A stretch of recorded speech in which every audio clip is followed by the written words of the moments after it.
Hi guys, Paul here from PABrewNews, and we're going to do our first growler. And this is from the Elk Creek Cafe Ale Works. They're from Millheim, Pennsylvania, elkcreekcafe.net. This is their pale ale, which is the Great Blue Heron Pale Ale, I think that's what it's called. But we're going to give it a go, and our Elk Creek glass. We were just there, had a bunch of different beers. They were all very, very good beers. This one, though, to me, really stood out. So that's why I picked it to bring it home and review for you guys. Nice golden color. There's an earthiness to it. It's an earthy hop. It's like an English fuggly earthiness to the aroma, which is nice.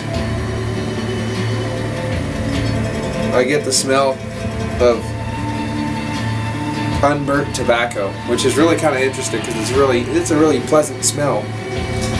You get this out of wines now and again, but I haven't got too many beers that smell like tobacco, which is really cool.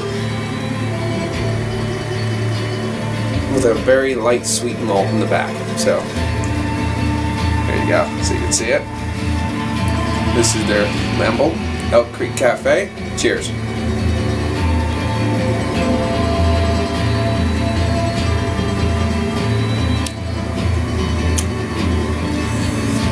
It's really crisp and refreshing. It's a nice pale ale. There's a nice back bitterness that stays. The bitterness is a nice level of bitterness. It's just that kind of between a low-level pale ale and just a low-level IPA, right in that mid-range. Really enjoyable. The sweetness and the bitterness really go together nicely. See what the lacing looks like. Bit of lacing, not too much. Doesn't stick around, but the earthiness and that tobacco flavor really make it really enjoyable.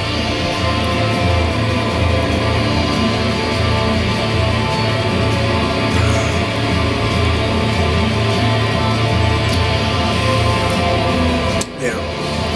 The bitterness and the malt just completely blend right together and sit all in the bottom of your mouth. It's really nice.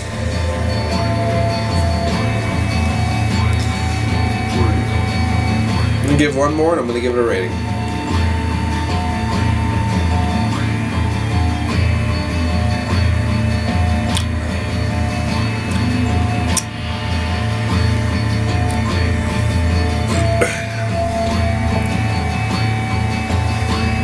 The Elk Creek Cafe and Ale Works.